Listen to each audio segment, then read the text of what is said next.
Good morning students, मैं राजेश कुशवाहा आप सभी का अपने यूट्यूब चैनल आर के कुशवाहा इंग्लिश 563 में स्वागत करता हूं। प्रिय विद्यार्थियों, पिछले वीडियो में हम लोगों ने सिंथेसिस का एक इंट्रोडक्शन देखा था, सिंथेसिस के बारे में समझा था कि सिंथेसिस क्या होता है। और हमने देखा था कि सिंथेसिस एक ऐसी प्रक्रिया है जिसमें दो या दो से अधिक सिंपल सेंटेंसेस को मिलाकर एक सिंपल, एक कॉम्प्लेक्स या एक कंपाउंड सेंटेंस बनाते हैं। ये डेफिनेशन देखा था और कुछ एग्जांपल्स भी हम लोगों ने देखा था कि एक एग्जांपल है, दो सेंटेंसेस दिए हुए हैं और उनको कैसे हम सिंपल में कन्वर्ट करेंगे, कैसे कॉम्प्लेक्स में कन्वर्ट करेंगे और कैसे कंपाउंड में कन्वर्ट करेंगे।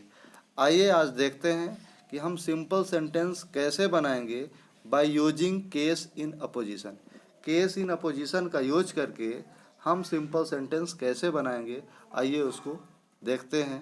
तो शुरू करते हैं कि simple sentence by using case in opposition. तो सबसे पहले हम केस इन अपोजिशन को समझते हैं कि केस इन अपोजिशन होता क्या है।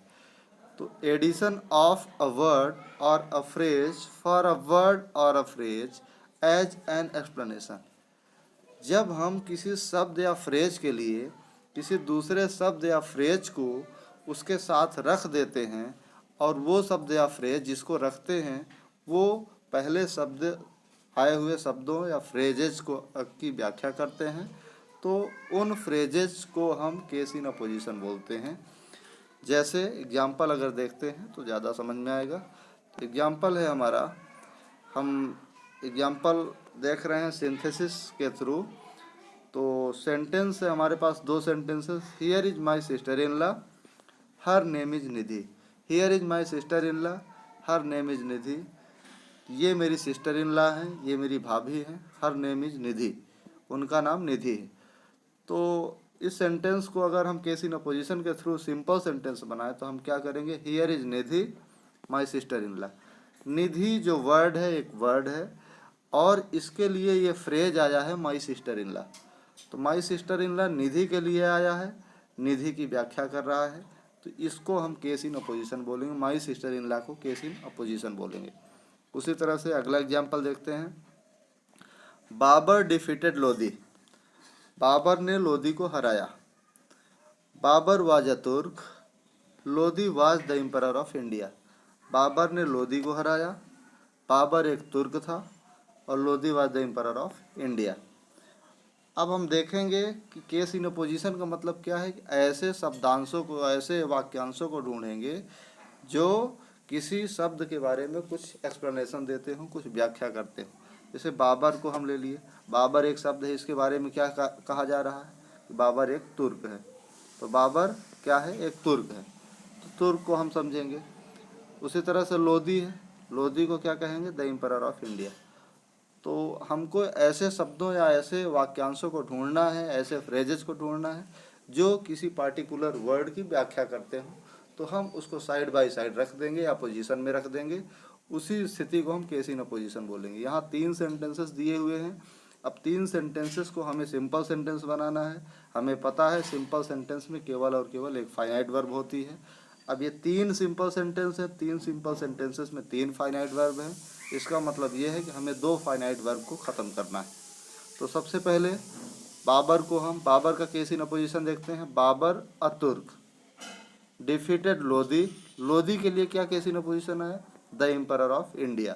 इस तरह से हम केवल और केवल एक फाइनाइट वर्ब बचाए, बाकी दो फाइनाइट वर्ब खत्म कर दिया हमने। इस तरह से ये क्या बना, सिंपल सेंटेंस बना। तीसरा एग्जाम्पल देखते हैं। तीसरा एग्जाम्पल है Mathura is a place of pilgrimage. Mathura is a place, Mathura एक स्थान है, ऑफ पिलग्रिमेज तीर्थ का। मथुरा एक तीर्थ स्थल है।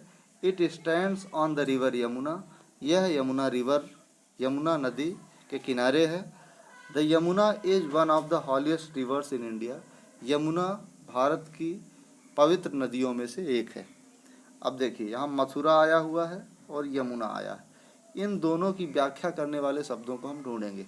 तो Mathura is a place of pilgrimage, Mathura एक तीर्थ स्थल है। It stands on the river Yamuna, तो मथुरा के लिए क्या आया, मथुरा क्या है, अ प्लेस ऑफ पिलग्रिमेज। तो मथुरा हमने लगाया, यहाँ कॉमा लगाया, अ प्लेस ऑफ पिलग्रिमेज लिखा, ये केस इन अपोजिशन हुआ, फिर कॉमा लगाया। केस इन अपोजिशन को कॉमा के अंदर रखेंगे, सबसे पहले कॉमा लगाएंगे, लास्ट में भी उसके कॉमा लगाएंगे। तो मथुरा अ place of pilgrimage stands on the river Yamuna, Yamuna नदी के तट पर स्थित है। तो यमुना नदी के तट पर यमुना के लिए क्या विशेषता आई है? The holiest river in India, the holiest river, हालांकि यहाँ होना चाहिए one of the holiest river, one of the holiest, यहाँ क्वेश्चन में दिया हुआ है, तो one of the holiest rivers in India. तो ये बन जाएगा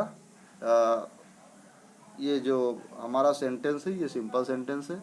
मथुरा के लिए case in apposition a place of pilgrimage आया, और यमुना के लिए one of the holiest rivers in India आया। तो ये भी सिंपल सेंटेंस बन रहा है केस इन अपोजिशन का यूज करके। अगला सेंटेंस हम देखते हैं, चौथा एग्जाम्पल है, Rana Pratap was a brave warrior, he was the king of Mewar. Rana Pratap was a brave warrior, Rana Pratap की बात कही जा रही है, वो बहादुर योद्धा थे। ही was the king of Mewar, वह मेवाड़ के राजा थे। तो यहाँ हम दो तरीके से, या तो अ ब्रेव वॉरियर को भी हम केस इन अपोजिशन में चेंज कर सकते हैं, या फिर द किंग ऑफ मेवाड़ को। तो Rana Pratap the king of Mewar was a brave warrior. तो the king of Mewar case in apposition में कर दिया, एक फाइनाइट वर्ब खत्म किया। हमको पता है कि सिंपल सेंटेंस में केवल और केवल एक फाइनाइट वर्ब का यूज होता है, इसलिए सिंपल सेंटेंस बनाने के लिए अगर कई सेंटेंसेस हैं तो हमको फाइनाइट वर्ब को ख़त्म करना होगा। तो आशा है कि आप लोग बेहतर तरीके से समझे होंगे। अगर नहीं समझ में आया है तो वीडियो को एक बार, दो बार, 3 बार कम से कम देखिए, ताकि बेहतर तरीके से समझ में आए। Thank you very much, have a nice day.